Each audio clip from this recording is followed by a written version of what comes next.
There are many ways in which a game series can be considered popular. Some games come and go as trends of their time, and what was popular to one generation of gamers may be obscure to another.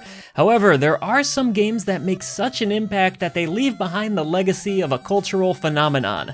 Such is the case with Double Dragon, an iconic series that became a household name in the late 80s and remains so to this day. Developed by Technos Japan and distributed worldwide by Taito, Double Dragon was released in Japan and North America in arcades in April 1987 and June 1987 in Europe. The game was originally intended to be a sequel to Nuketsu Koha Kunio-kun, the first game in Techno's Kunio-kun series that was localized in the West under the title Renegade, but eventually changed to become the basis for a separate series. In Double Dragon, players were introduced to twin brothers Billy and Jimmy Lee, who were on a mission to rescue Billy's girlfriend Marianne, who's been kidnapped by a gang known as the Black Warriors. This would later be changed to the Shadow Warriors. Players would also be introduced to memorable villains even in the first level, like a Bobo who comes bursting through a wall like the Kool-Aid Man to let you know you're in for some fun.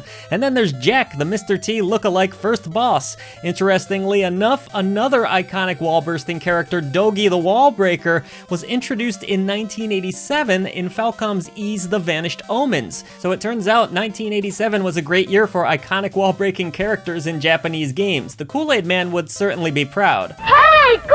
Oh yeah! In addition to punches, kicks, and the famously overpowered elbow thrust, players are also able to use weapons found on the ground or dropped by enemies, such as baseball bats, whips, knives, and sticks of dynamite.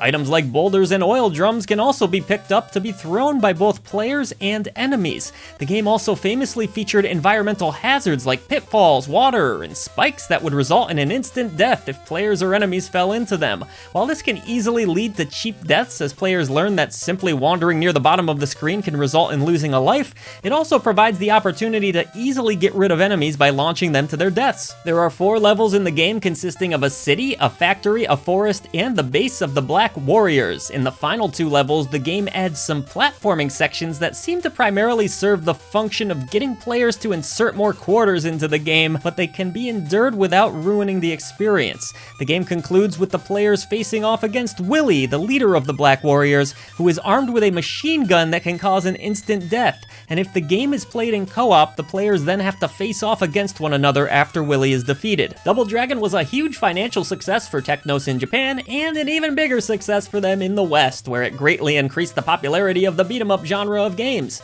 It became one of those arcade games where crowds would form just to watch other people playing it, and having completed the game became a source of bragging rights amongst gamers. It went on to receive console ports and alternate versions of the game based upon the arcade game for the NES, the Master System, the Genesis, Game Boy, Atari 2600, Atari 7800, as well as home computers. Double Dragon on the NES was developed by Technos Japan and published by Tradewest. The game was released in December of 1989 in Japan, January 1990 here in North America, and later in 1990 in PAL regions. The NES version of Double Dragon contained many differences from the arcade game, most notably the absence of co-op that was replaced with an alternating 2-player mode, as well as adding new levels and increasing the platforming element of the game. This version also contained a considerable change to the story, making Jimmy Lee take on a villainous role that made him the true antagonist of the game. The reception of the NES version of Double Dragon over the years has generally been positive, though there are also some criticisms made due to the changes from the arcade version of the game,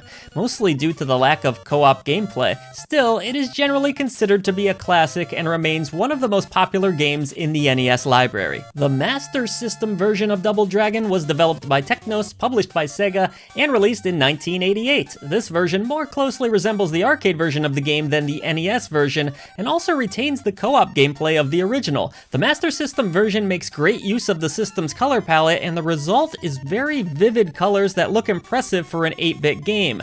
This version also allows more enemies on the screen at one time than the NES version, though the drawback is an increase in sprite flicker as a result. You know, debates still go on today as to which version of the game is superior. Some folks prefer the better visual presentation, the retained co-op, and the more faithful adaptation of the arcade game in the Master System version, and others prefer the expansions to the stages and the new soundtrack in the NES version. However, as is usually the case with such console war debates, the reality of the situation situation is you're really missing out if you don't play both versions because they both offer something unique and different. The Genesis version of Double Dragon by Technos and published by Accolade was released in 1993. Of the 3 arcade ports of Double Dragon games, this one was the last released and was also the best executed. The port is rather faithful to the original and actually plays a little more smoothly than the arcade game did. Out of the console ports of Double Dragon, this is the best version of the game to play. While this port came to the Genesis later than the port of Double Dragon 2, this turned out to be a good thing because the result is a much more refined game that both looks and plays great. If you're a fan of both the Genesis and beat 'em ups, this one is a no-brainer. And then we head to the Game Boy version of Double Dragon. This was developed by Technos Japan, and it was published by Trade West, released in 1990. It strongly resembles the NES version of Double Dragon in both gameplay and level layout, with some small changes to make it fit better on the Game Boy screen. There's no evil Jimmy in this version. Willy is the bad guy once again. In a somewhat bizarre move, the game does contain a 2-player mode via a link cable, but it does not contain co-op and instead has an alternating 2-player system like the NES game. The game plays surprisingly well for a Game Boy game, and if you enjoyed the NES version of Double Dragon, this version is highly recommended as well. I think it's worth mentioning that there were alternate versions of the game released on the Atari 2600 and the Atari 7800. The 2600 version was developed by Imagineering and published by Activision. That was released in 1988. Because of the technical limitations of the Atari 2600, many changes to the game were made, and it doesn't bear much resemblance to the original game in looks, sound, or gameplay. The controls are very awkward, and the AI is cheap and unrelenting. Unless you're the most die-hard enthusiast of the Atari 2600 who must play absolutely every release, and who even forced your way through playing E.T., or you are someone who fetishes being humiliated by stick figures, this release is probably best avoided. The 7800 version of Double Dragon, developed by Imagineering and published by Activision, was released in 1989. While the Atari 7800's technical limits did force the game to be considerably downgraded, it wasn't nearly to the degree of the 2600 version of the game, and this was actually somewhat of a resemblance to the look of the arcade game, the sound, and the gameplay. The controls are a bit awkward to other versions of the title in comparison, but this version is actually much more playable than the 2600 version, and it can be somewhat fun to play. While the awkward controls and lack of continues make this version very frustrating, it can at least be recommended as a curiosity. Believe it or not, Double Dragon also received a port on the Atari Lynx, which was developed and published by Telegames in 1993. The port is mostly based upon the arcade game, but includes some cuts and downgrades to make the game smaller. A big visual downgrade is that the screen is cropped to make it considerably smaller, and this makes it far more difficult to see enemies until they're really close to you. This results in a gameplay experience that feels rather cramped, and it can sometimes get disorienting with the minimal backgrounds, at points being so minimal that it consists of just a solid color behind the character sprites. This makes it almost feel as if the game is malfunctioning and the background image has just bugged out and disappeared. The controls in the game are also really stiff, and the game appears as if everything is running slightly in slow motion. With the rough controls and limited view, the game is rather difficult to play in that it almost feels broken, and you can expect to experience many cheap deaths as a result. While there is some resemblance to the fun of a Double Dragon game in the Lynx version, it's still ultimately a little bit of a tough recommendation. There are just better versions of the game that we've already discussed in this video. Even the Atari 7800 version of Double Dragon plays better than this. Unless you're a Lynx enthusiast who wants to play as many games on the system as possible, regardless of their quality, there really isn't much of a reason to play this one. Let's move along though to Double Dragon 2: The Revenge, which was developed and published by Technos Japan and released in arcades in November 1988 in North America and December 1988 in Japan. January 1989, it headed on over to Europe. The game was originally intended to be an upgraded version of the original Double Dragon, but eventually evolved into becoming more of a sequel.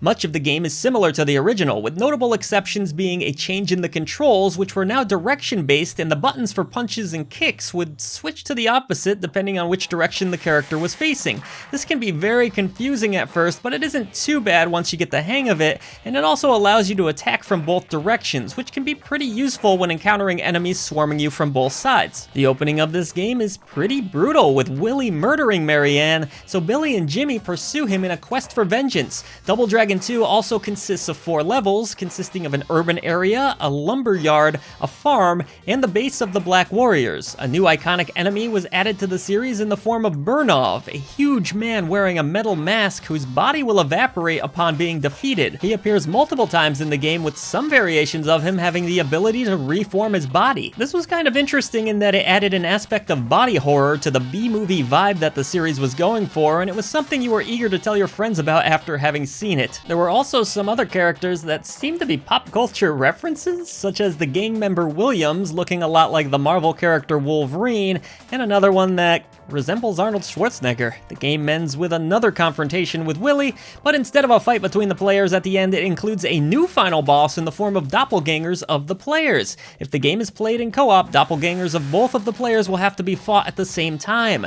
These doppelgangers are able to use all the same moves as the player, with the addition of being able to teleport and having an attack to sneak up on the player and drain a great quantity of your life. Double Dragon 2 The Revenge was well received and was also a considerable financial success for Technos. It received ports and alternate versions for the NES, the Genesis, the Game Boy, and the PC Engine Super CD. Double Dragon 2 The Revenge on the NES was developed and published by Technos Japan and released in December 1989 in Japan, January 1990 in North America, and then later in 1990 in those PAL regions. Unlike the first NES game, Double Dragon 2 includes a co-op feature and also retcons the plot element of the first game that made Jimmy Lee an antagonist. The game largely follows the story of the arcade game, but also includes some changes to the levels and some new enemy encounters, including enemies in large vehicles such as helicopters and hovercrafts.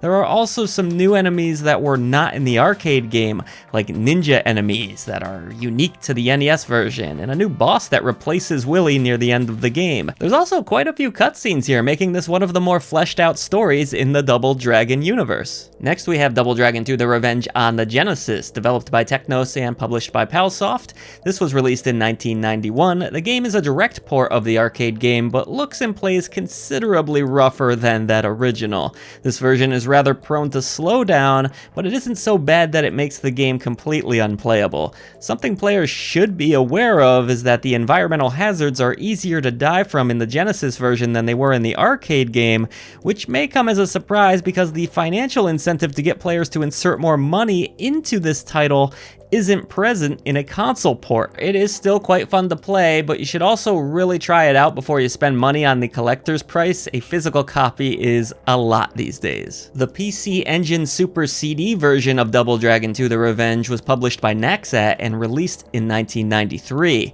The game is an original adaptation that takes elements from both the arcade and NES versions of the title and also adds animated cutscenes between levels. Even though they're fairly short and don't add much in the way of story, these animated cutscenes are a nice touch, and it's fun to see a very anime-inspired adaptation of Double Dragon that gives Billy and Jimmy a cool retro anime look. I guess the downside to that is that the in-game character models don't look much like the character designs in those animated cutscenes. As for the in-game sprites, they have what appears to be an oddly demented smirk on their face, as if the Lee brothers are reveling in all the violence and mayhem surrounding them in a cartoonish way. The game can be more difficult than both the NES and arcade versions in some places, especially with the late platforming sections and with the addition of a new final boss that's fought after the doppelganger boss.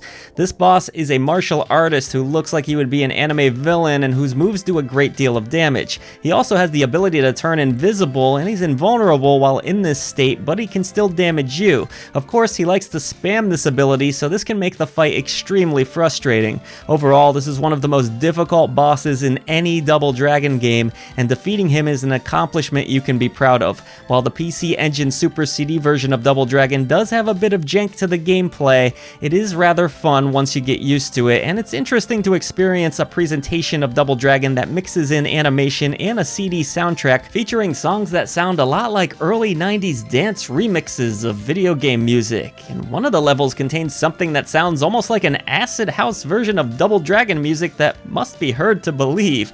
If you're a player that can handle some janky controls mixed with the occasional frustrating platforming section, I would suggest giving this a try to experience a very different approach to Double Dragon. Alright, time for the Game Boy version of Double Dragon 2: The Revenge. This was released in December 1990 in Japan. Alright, if we want to get technical here, it was first released, and I'm gonna butcher this, as Neketsu Koha Kunyo-kun Bengai Ranto Hen, and then it was reskinned as Double Dragon 2 in 91. The game is separated into 3 missions, the first 2 consisting of 4 levels and the last consisting of 2 levels. The gameplay in this one is very different from Double Dragon games in that punching is used to perform combos on enemies, kicks are used to launch enemies, and then fallen enemies can be attacked when they're down to do considerable damage to them, while pressing the punch and kick buttons together normally cause the player to jump in Double Dragon games with 2 buttons. In Double Dragon 2, in this version anyways, this causes the player to perform an uppercut that is very useful for doing high amounts of damage.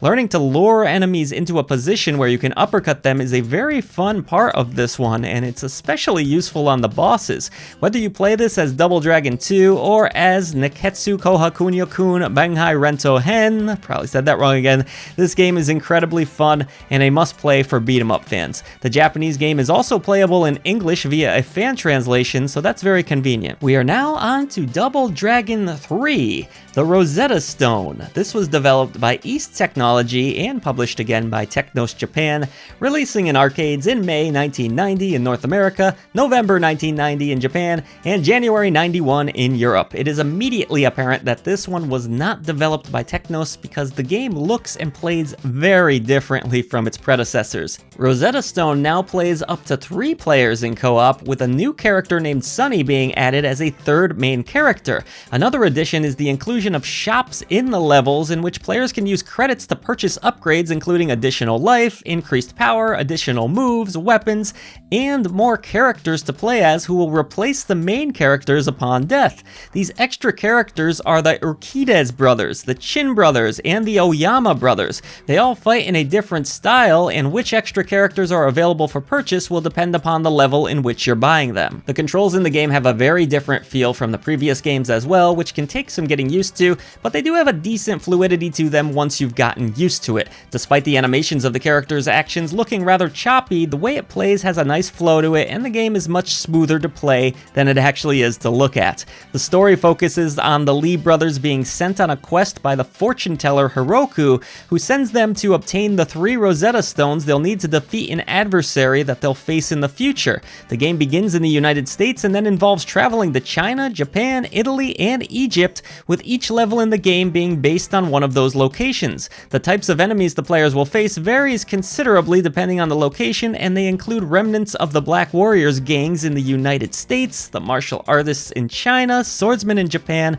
gladiators in Italy, and monsters in Egypt. The game is rather eccentric in its presentation and is full of anachronisms. Only the levels set in the United States fits the modern time setting in the game, and the other levels seem more based upon imagery of the past. The level set in Italy, as an example, is the most bizarre among them. It almost seems as if someone claimed that Altered Beast was the peak of homoerotic imagery with a classical Western theme in a Japanese arcade game, and East Technology said, "Hold my beer," in response. Though it does make for some great silly fun to play a game where you can face off against buff fetished gladiators and get to see Billy Lee jump kick a mummy followed by a fist fight with an undead Cleopatra. This one doesn't play particularly bad, but it is notorious for being an arcade quarter muncher in kind of a weird way.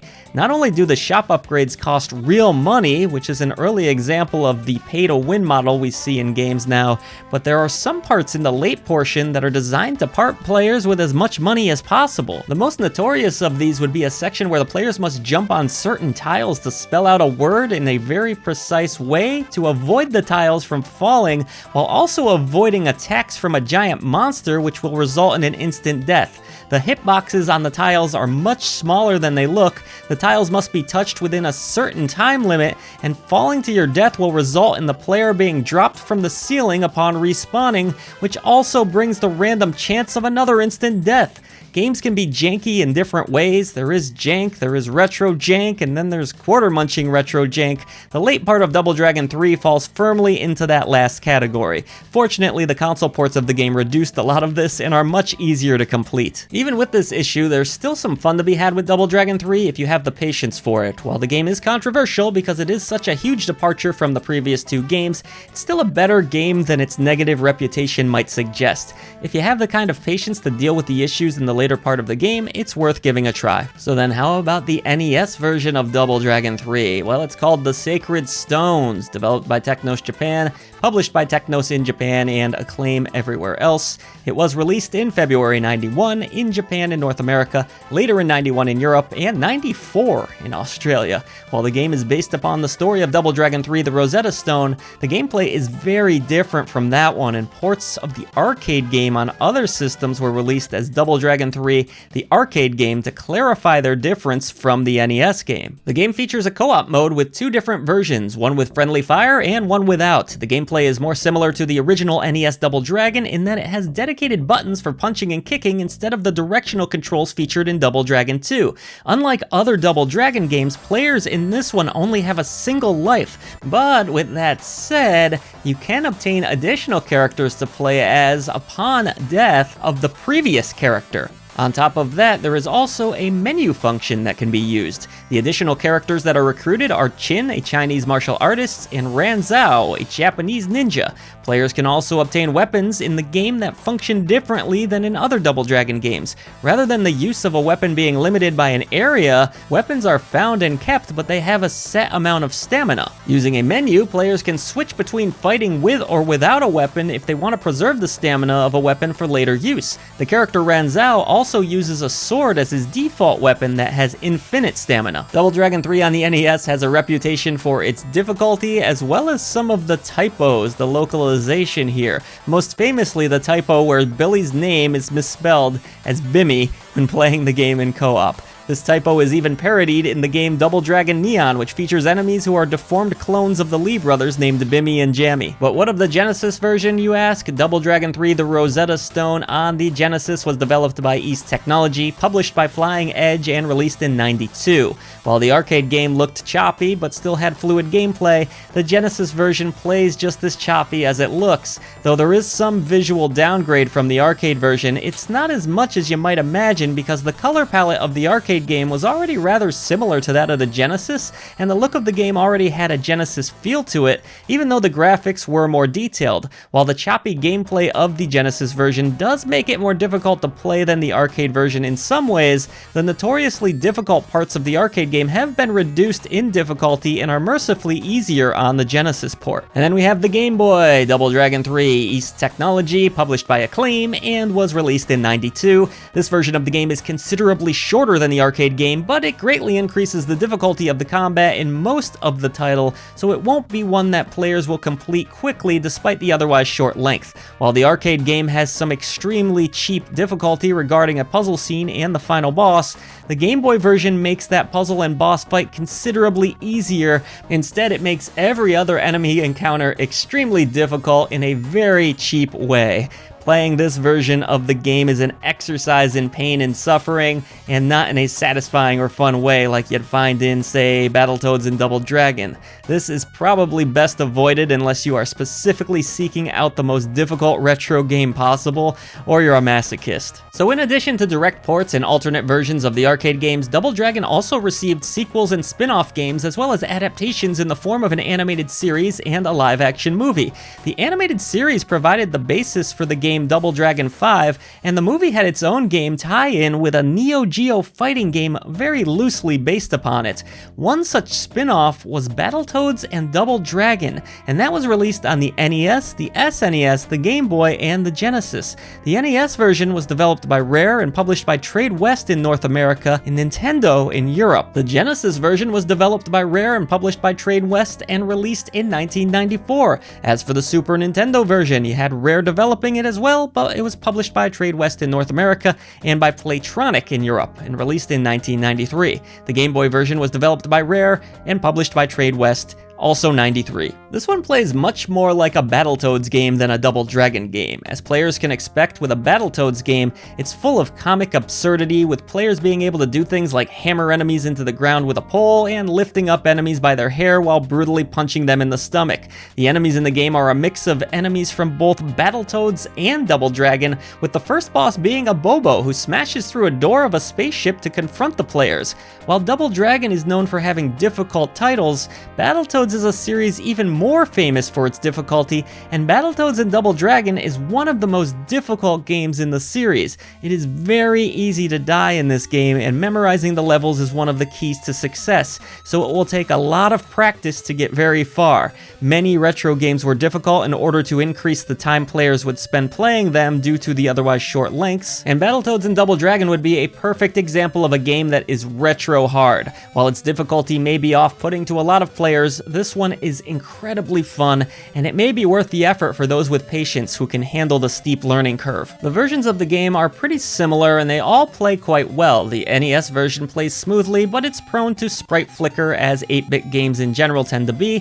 The SNES version is the best looking, with vivid colors thanks to the extensive color palette of the SNES. The Game Boy version is visually stripped down, as one would imagine, but still faithfully retains the feel of the gameplay, and the Genesis version plays the most smoothly out of all of them. The fourth game in the Double Dragon series was released as Super Double Dragon on the Super Nintendo. It was developed by Technos, published by Technos in Japan, and by Trade West in North America, and released in '92. You could say Super Double Dragon is a return to form of sorts for the series, as it gets back to the roots of the gameplay of the first two games, while also adding some new mechanics that really expand upon that gameplay. The most notable change is the inclusion of a block ability that's used by both players and enemies, which greatly changes the strategy of combat. Not only can blocks protect you from hand-to-hand attacks, but if they're timed right, they can also serve as a parry function of sorts. But instead of deflecting an enemy attack, your character will grab the arm of an enemy that results in a hold, where you can directly punch your opponent multiple times in the face,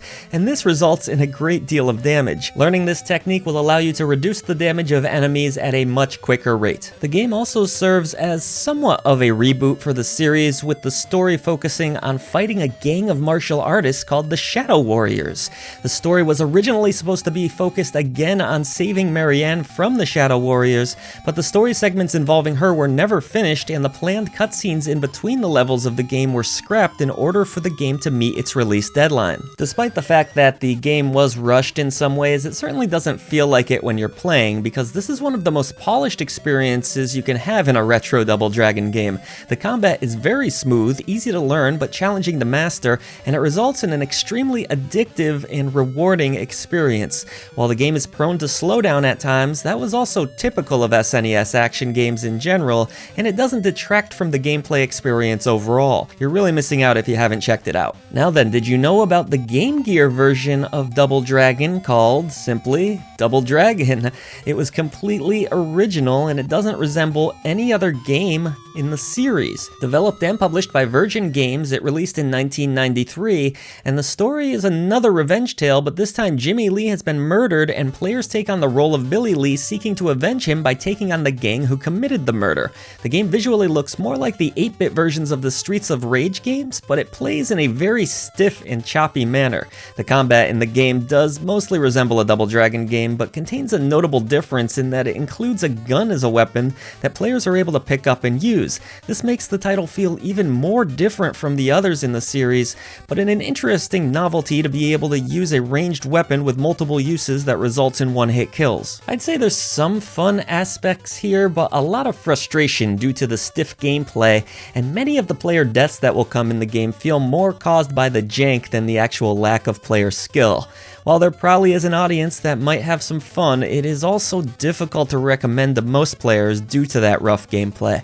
If you're on the fence about getting this one, it's highly suggested that you try it through some means before spending money on it to find out if it's worth playing. Now things are about to get really weird. The fifth Double Dragon game was Double Dragon 5: The Shadow Falls, and it's a one-on-one fighting title based upon the Double Dragon animated series. It was developed by Leyland Interactive and published by Trade West, released for the Genesis and Super Nintendo in 1994. There was actually an Atari Jaguar version released in 1995. Good luck tracking it down.